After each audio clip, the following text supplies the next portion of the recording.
Open your Bible. No, seriously. Pick it up now. I'll wait.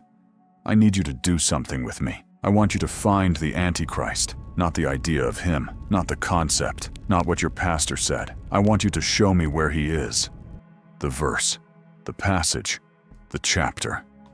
You can use the index, you can search Revelation, you can go straight to where you're sure he is. I'll give you a minute. Found it? No? Let me guess what happened. You went to Revelation, right? You looked for the beast, for the number 666, for the false prophet. You found a lot of frightening imagery, a lot of symbolism, a lot of apocalyptic visions. But you didn't find the word Antichrist, because it isn't there. Not once. Revelation, the book everyone associates with the Antichrist, never uses that word. Not a single time. Okay, you think, then it must be in Daniel, the 70 weeks, the abomination of desolation. That little horn that speaks great things. Surely it's there. You go to Daniel 7, Daniel 9, Daniel 11. You find kings, empires, prophecies about persecutors of Israel. But the word Antichrist, it's not there either. Then you remember Paul, 2 Thessalonians, the man of lawlessness, the son of perdition, the one who sits in the temple of God. That has to be the Antichrist. You rush there and read all of chapter 2. And Paul does describe someone terrifying. Yes, someone who opposes God, who exalts himself, but he doesn't call this figure Antichrist. He doesn't use that term. Now you're confused, because you grew up hearing about the Antichrist. Entire sermons were preached, books were written, movies were made. There's a whole theology, a whole eschatology built around this figure. And there you are, with your Bible open, searching, and you can't find him. Let me help you. The word Antichrist appears exactly 4 times in the Bible, all of them in 2 places, the first letter of John and the second letter of John. 4 times. Nothing in Daniel, nothing in Revelation, nothing in Thessalonians. 4 appearances, all in the letters of a single author. Let's read what John actually wrote. 1 John chapter 2, verse 18. Children, it is the last hour, and as you have heard that Antichrist is coming, so now many Antichrists have come. Therefore, we know that it is the last hour. Wait, many Antichrists?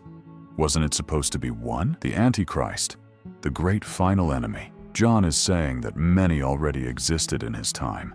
Verse 22 of the same chapter.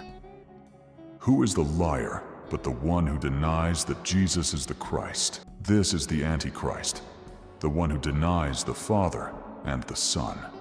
Here, John defines exactly what he means by Antichrist. It's not a future global dictator. It's not someone who will rule with the number of the beast. It's anyone who denies that Jesus is the Messiah.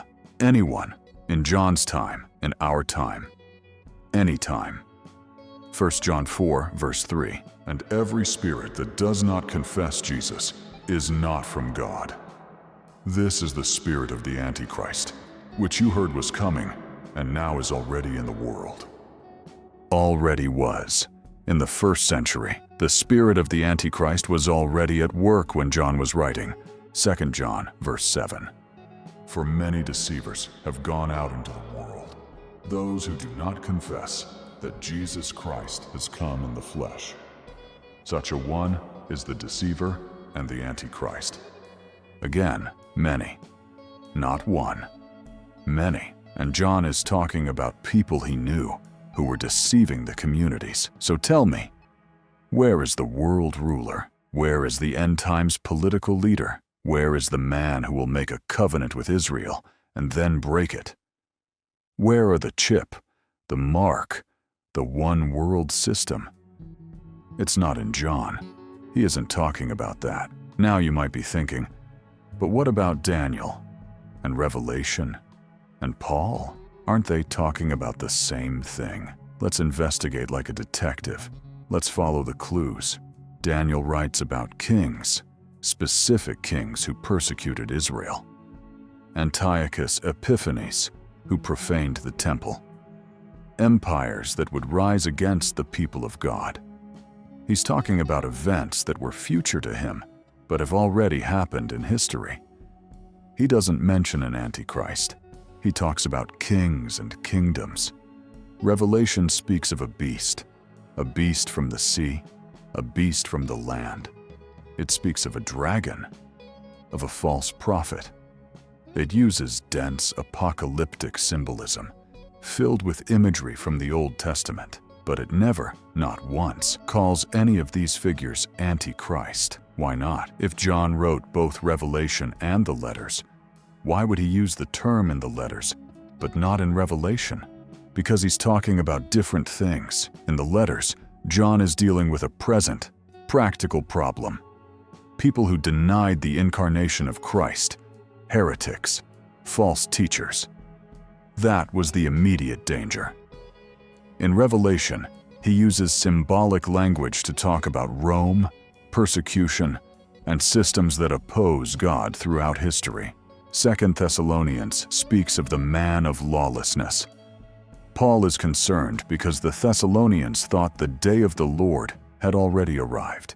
He says, "Calm down. Before that, there must come an apostasy, and the man of lawlessness must be revealed."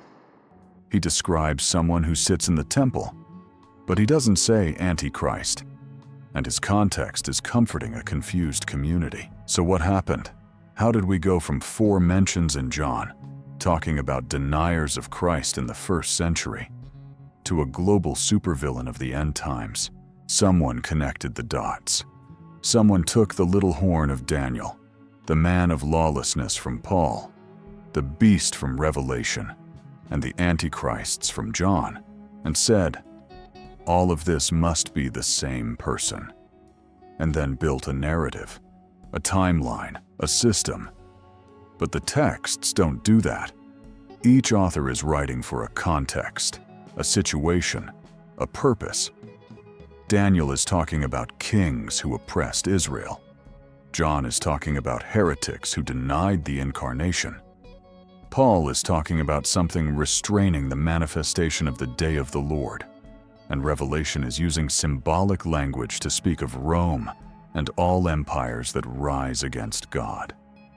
When you force all these texts to speak about the same person, you lose what each of them is actually saying. You create a monster that doesn't exist in any of them. Think with me. If God wanted us to know about one great final Antichrist, why hide it in clues scattered across different books, written at different times, to different audiences? Why not be clear? Why wouldn't Daniel say Antichrist? Why wouldn't Revelation say Antichrist? Why wouldn't Paul say Antichrist? The answer is simple. Because they aren't talking about the same thing. And when you read each text in its context, that becomes obvious. John is saying, beware of those who deny that Jesus came in the flesh. That spirit is already at work. It always has been. Paul is saying, before the end, there will be apostasy and a manifestation of evil. Daniel is saying, kings will rise against Israel. Revelation is saying, systems of power will persecute the church, but Christ wins. None of them is sketching a single end times character with the traits you were taught. That came later, from centuries of interpretation, from attempts to merge prophecies, from trying to read the signs of the times. And look, I'm not saying it's wrong to study prophecy. I'm not saying these passages have no connection, but I am saying this. It simply isn't there the way you were told. The Antichrist, as you know him, doesn't appear in a single verse. So why do we create monsters where God placed warnings? Why do we turn historical enemies of Israel into a future supervillain? Why do we take John's concern about false teachers and turn it into a political end-of-the-world thriller? Maybe because the monster is easier. It's easier to point to a future figure, a distant evil, than to deal with present evil. It's easier to demonize a leader who hasn't arrived yet than to confront the Antichrists who are already here. Those who deny Christ, those who distort the gospel, those who use God's name to oppress. John wasn't worried about microchips or global government systems. He was worried about people who said Jesus didn't come in the flesh. Real people, real danger. Right there, at that moment. And maybe that's what we should be worried about too. Not cosmic signs and prophetic calculations, but anyone who denies the true Christ, any system, any ideology, any teaching that sets itself against the gospel. Because if John was right, and I think he was, many antichrists have already come. And many more will come, not as a horror movie character, but as voices that say Jesus isn't enough, that grace isn't complete, that you need something more. So the next time someone starts preaching about the Antichrist, the world government, the mark, the imminent end, ask a simple question: which verse? And don't accept a patchwork of texts ripped from context. Ask for one clear verse, because biblical truth doesn't need to be forced. It doesn't need you to connect dots the authors didn't connect. It's there in the text, waiting for you to read it with clear eyes, without the lenses of generations of interpretation, without the fear someone put into you. Open your Bible again. Read John. Read what he actually said, and ask yourself, why am I afraid of something that isn't written? This educational narrative was created for the purposes of theological reflection and biblical study. The images and videos used were generated by artificial intelligence for illustrative purposes.